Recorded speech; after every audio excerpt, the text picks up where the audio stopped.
#1 morning show. Way the future. Oh, it looks good on you, though. Dan Benjamin. That's your name, dude. And a good day to you, sir. War were declared. You ready? Wait a minute now. Let's go! Yeah, I like it. Now, from the barbecue capital of the world, Look at his face. It's radio, but on the internet. it's Dan Benjamin Live! Yes, that's right. Come on in, everyone. It's been a minute. Today is Wednesday, May 26th. I'm Dan Benjamin, and we're back. It's been a little while, but you know what? Sometimes that has to happen. Now, I'm relying on you guys in the chat room right now to tell me if everything is like lined up, because I read it all this stuff. I read it all this, and so things are going to be wrong. I know they're going to be wrong. So tell me what's wrong, because I'm counting on you to tell me. Hey, Tyler, in the chat room. Thanks, Keith. Great to have you back. Okay. I've got a lot of news to cover. I am changing the format of this program a little bit, but I haven't finished up all the details yet. So until I do, you're just gonna have to bear with me on this. I'll change it gradually in time, because I know that's what you want. Before I forget, though, I'm Dan Benjamin. You can follow me on Twitter or Instagram or wherever, here on YouTube, at Dan Benjamin. And of course, while you're here on the YouTube, like, subscribe, ring the bell, all that good stuff. It's very important. But even more important than that, that's right, support me on Patreon, patreon.com/Dan Benjamin. That's how I pay the bills, is by your support. And shame on you if you're not supporting, but that's all right. The more the merrier. Come on in, subscribe, like, all that stuff. I have a new setup here. So if you see me looking down like this, it's because there's a screen here.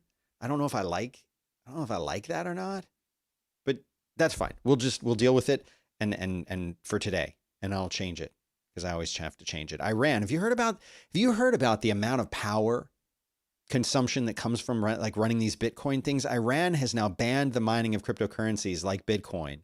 After a series of blackouts across major cities. This is something that's making a lot of people unhappy. People who don't care about Bitcoin, they're actually like rolling blackouts in Iran now. Have you heard about this? This is absolutely crazy, but they're not the first one to do it. There was a regional ban in China, which is actually the top Bitcoin mining country in the world, because they were having problems. And of course, you heard that Tesla decided to stop selling cars using Bitcoin, which made the stock plummet. And if I still had my soundboard, I would hit the toilet flush for that, because it's warranted. But yeah, so what do you think about that? How do you feel, those of you who are into the cryptocurrency out there in the world, how do y'all feel that you're actually harming the environment and stealing power from poor children in other countries who need their power, and you're taking it to mine your Bitcoin? I don't have any Bitcoin, so it doesn't really matter to me, but I'm curious to hear what you say. Tell me in the comments. Tell me down below. Biden has said that there are two likely scenarios around the COVID-19 outbreak, around the source. There's one faction that's saying that it escaped from the Wuhan laboratory. That includes me. I've always said that. I've said that since the beginning. I feel like it's, whether it's man-made or not, we don't really know.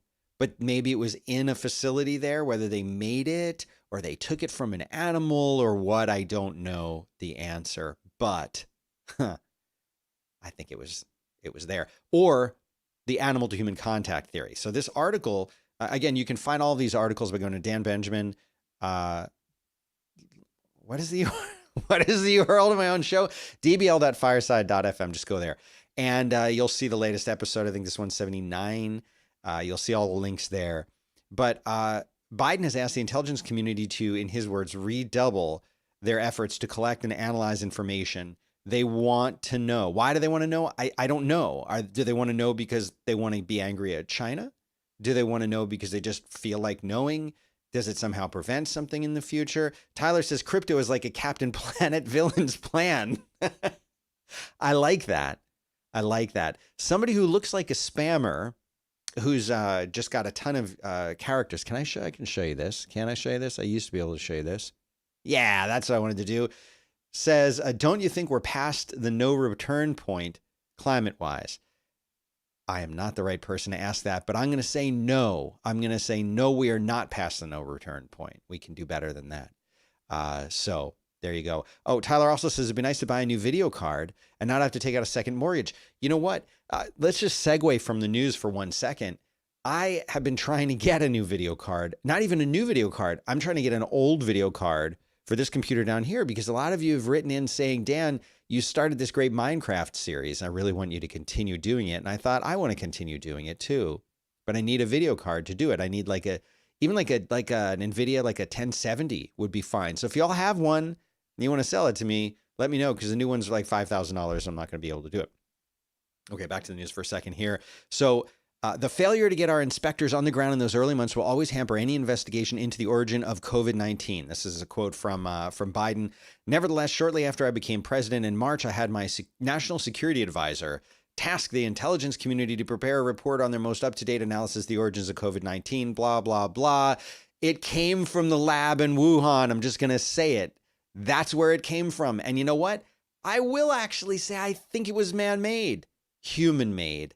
Let's be politically correct. Let's be woke. It was human-made. That's what I think. What do you think? Tell me in the comments. I don't care if it's a controversial opinion. Don't care.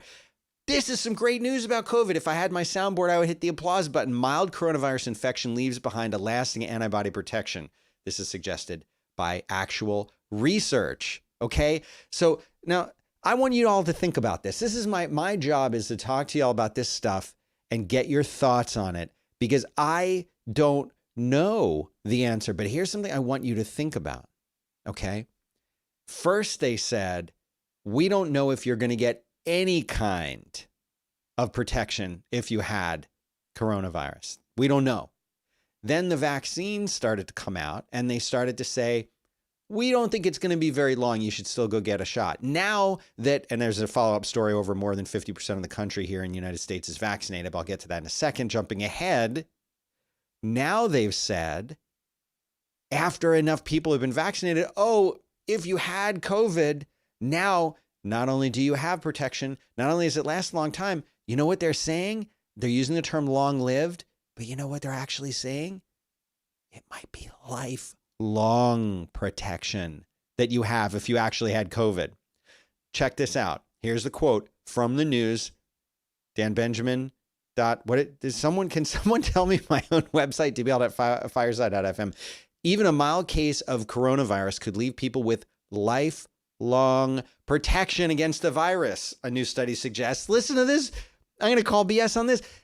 Researchers called previous reports that immunity was not long-lived was a misinterpretation of the data. Really? A misinterpretation of the data. Well, this study was conducted by the Washington University School of Medicine in St. Louis. Why isn't it in Washington? Don't know. It was published May 24th in the journal Nature. They took bone marrow samples from 18 out of 77 participants who were already signed up to give blood samples at 3-month intervals starting about a month after infection. The bone marrow samples were taken between 7 and 8 months after initial COVID infection. 5 of the 18 participants then gave a second bone marrow sample 4 months later. Guess what? They still had all these antibodies. They were there. Detectable 11 months after infection and beyond. It's going to last forever, guys. So if you were unfortunate enough to have COVID, you're fortunate enough to maybe you're protected forever now. So does that mean you shouldn't get a vaccine? You're asking Dr. Dan, who's not a doctor. Seems like you don't need a vaccine. But go do the research because you don't want to take my advice on that.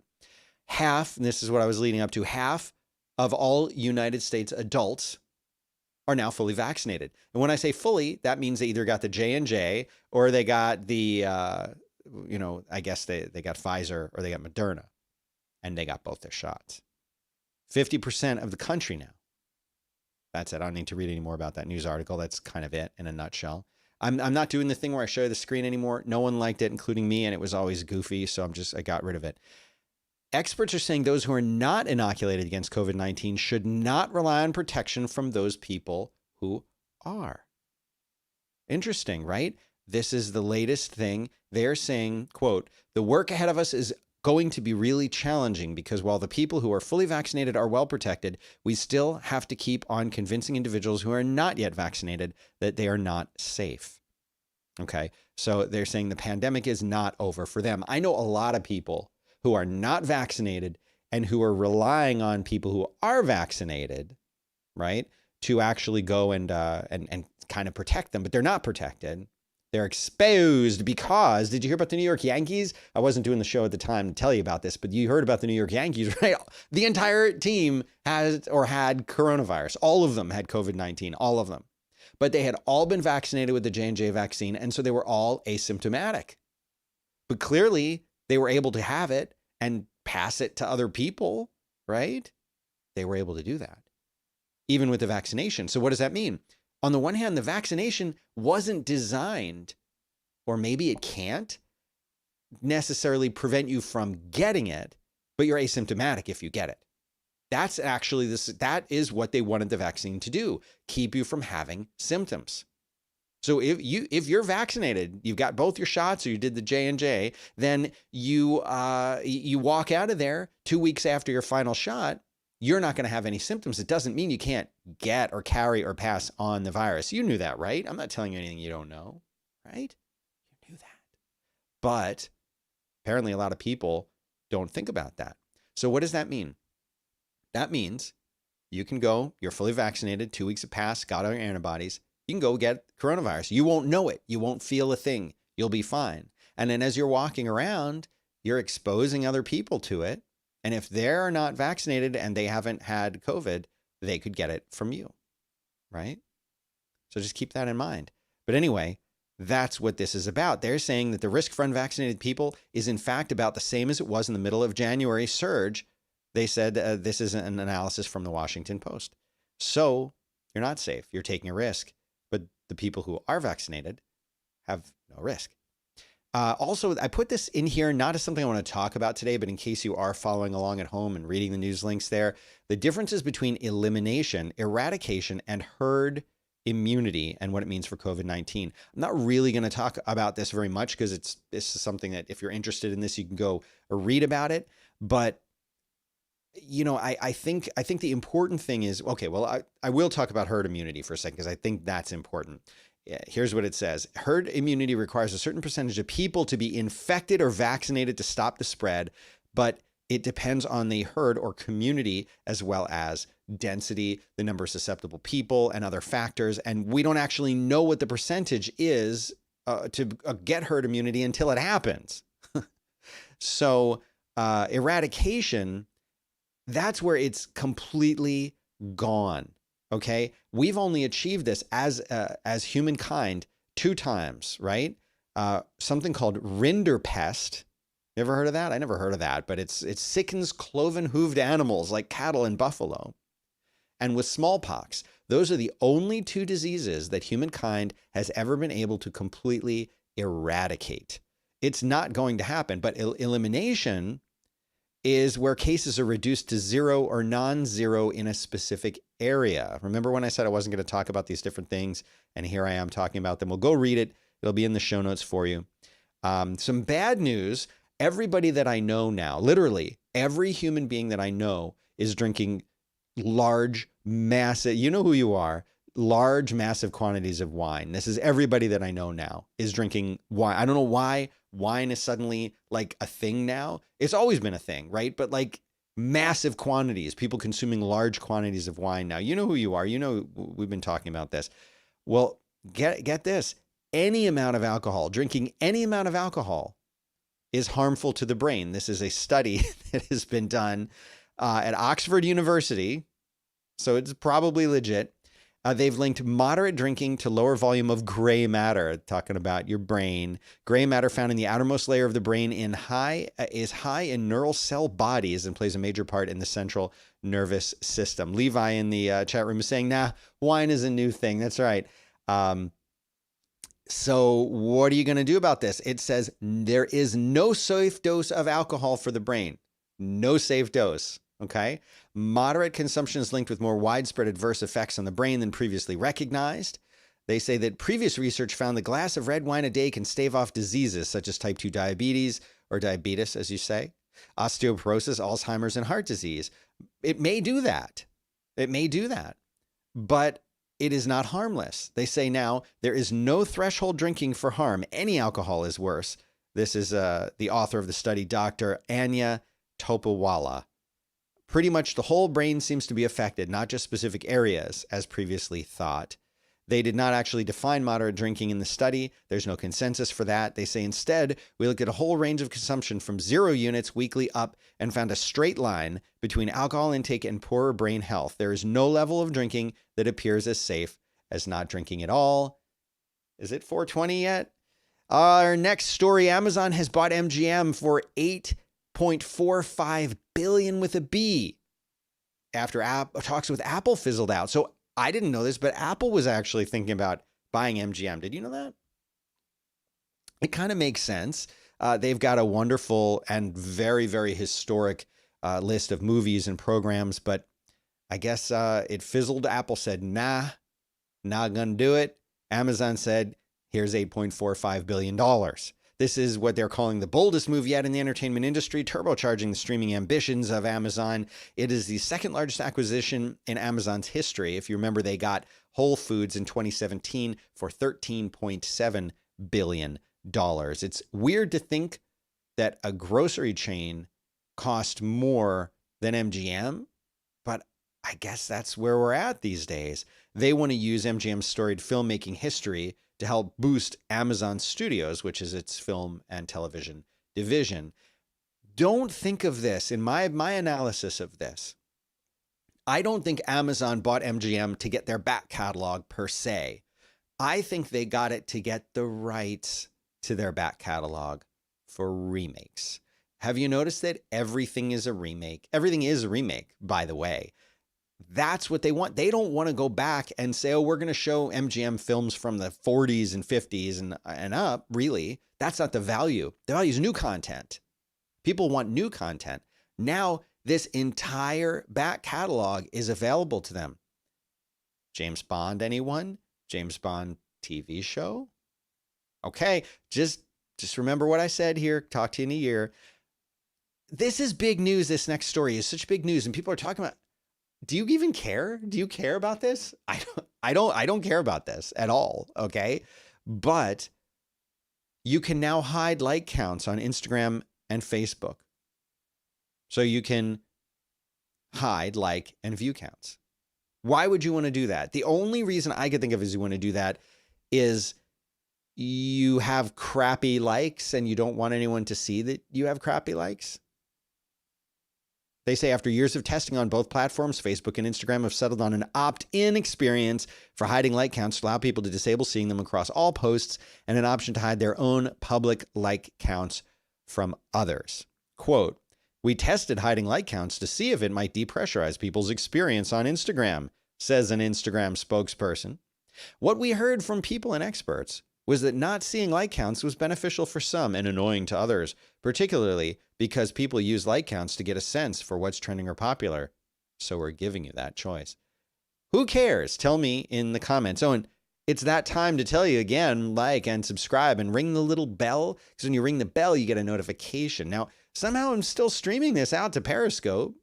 I don't know how, but I am. So wonderful. But more importantly, like and subscribe is to actually support me. Give me $1. Buy me one of these. If all of you that are listening and watching were to buy me one of these, I wouldn't have taken that 3-week break that I took. Instagram has also launched a new section for shopping product drops. It's called Drops. So basically, it helps sellers create a buzz for upcoming products in the days and weeks leading up to their availability. So this is a way to kind of position your Instagram account as a hype machine for that thing that you're about to drop, about to sell, about to release. This is kind of a neat idea. I think it'll catch on. So was it last night? I guess last night was something called a super blood moon with an eclipse. One of my friends was telling me about this, that this is where, like, if all the crazy stuff starts to happen, Well, people in New Zealand were the only ones that could really, really see this. Apparently, you're still going to be able to see it tonight, but basically, you could go out and you could see this thing. It's very rare. It's called a super blood moon. It's a combination of a total lunar eclipse and a brighter than usual supermoon. This article doesn't tell me how often this kind of thing happens. It's not that rare. It's not like a total eclipse of the sun or anything like that, but it is kind of rare. And they said that the color of the moon during a total eclipse can kind of appear differently depending on where the people are in the world and how much dust there is in the atmosphere and global weather and things like that. And so the people in New Zealand were able to see it the best. They could also kind of see it in Australia. But people who were in South Korea, it rained and they couldn't see it. Guy Fieri. Did you know that Guy Fieri is cable's highest paid chef?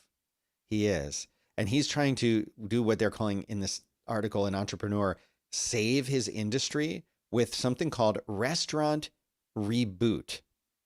Okay. And basically he's going to be going around and helping restaurants be better and restart themselves.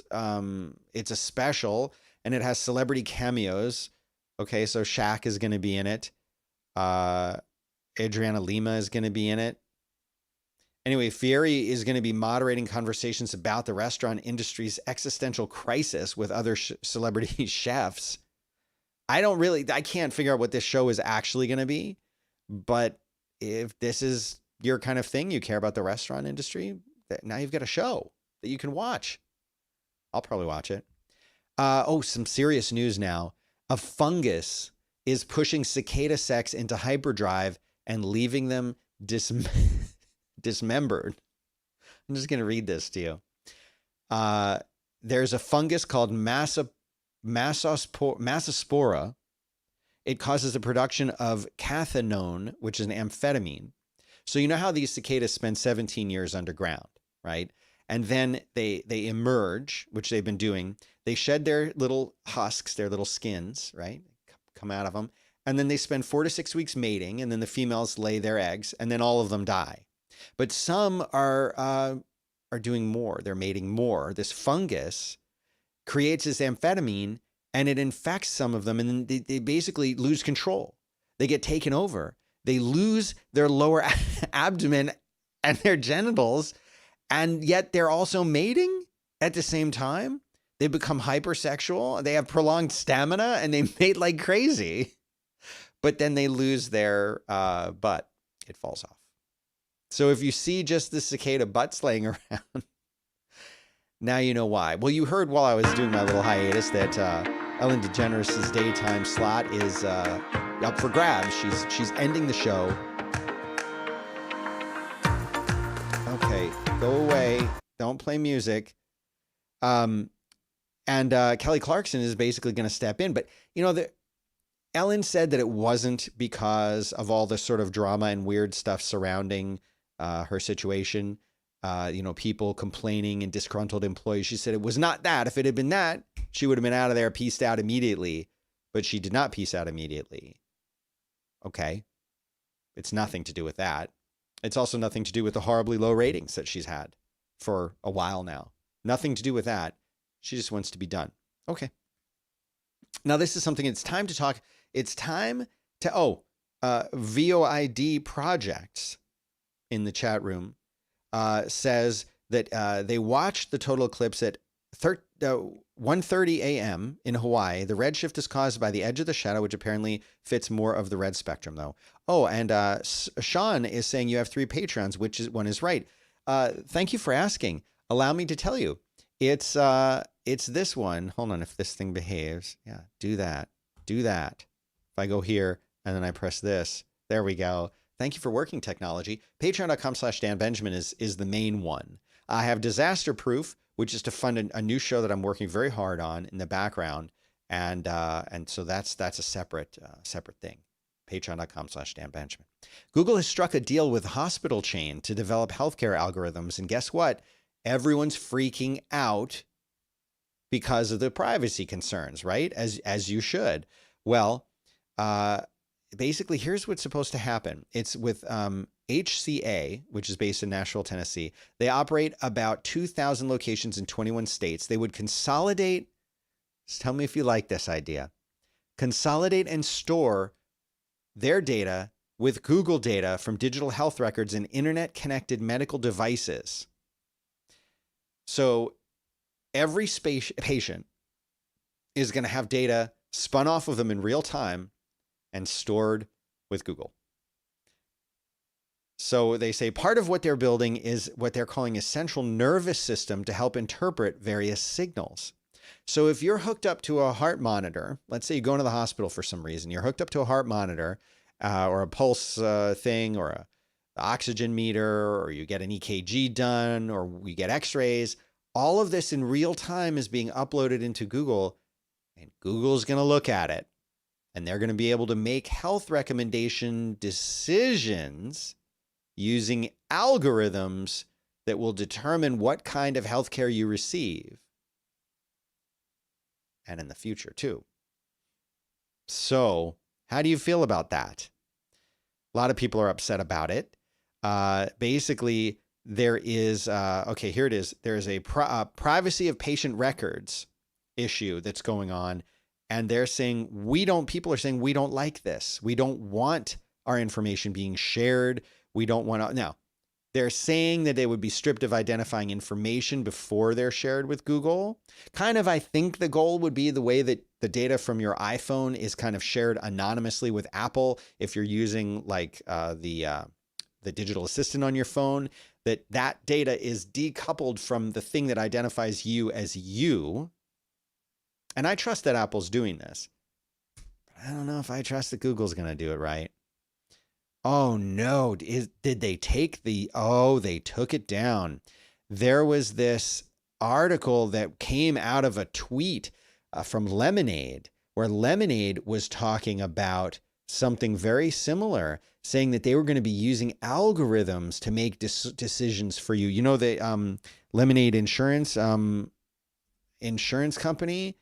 Yeah, I want to see if anyone archived these tweets, because people were very upset about this because they apparently, it's taken away. They took it down. Dang it, I should have taken a screenshot of it. Basically, Lemonade was saying that they're going to be using algorithms to make better decisions for you and the kind of care and insurance that you should receive. And this is going to be something I was going to be talking about. And the privacy thing is, all of our data is out there now, right? And it's all being sent up there. Do we fight against it? And how? It's all going in that direction. All these devices that we have collecting data, sharing it. I don't know. How do you feel about that? Tell me in the comments. Tell me what you're thinking. I would like to hear it. Again, best place to reach me is at Dan Benjamin. I'm on Twitter. I'm here on YouTube, Instagram. It's a good one to follow me on because I post crazy pictures. So go there. You can also go to, and finally, I guess I'll answer the question on because I registered a bunch of, it's danbenjamin.live. Go to danbenjamin.live and you will see today's episode is 76. It will be up there. You can follow along at home. You can look at the show notes. You can do the extra reading. But please send me your links. You can email me, dan@5by5.tv. You can hit me up on Twitter, like I said, Dan Benjamin, if I can speak clearly and remember what I'm talking about. But that's it. But I'll be back again. The show's back. It's back. But there's going to be some fun new stuff for you. And I'm glad that you're here today. I'm glad that you tuned in. And thanks for doing what you do. And thanks to those of you who do support me. I really appreciate it. It does pay my bills. And that is the primary way I make money. So that's it. That's all I got for you. Stay tuned until next time, probably tomorrow.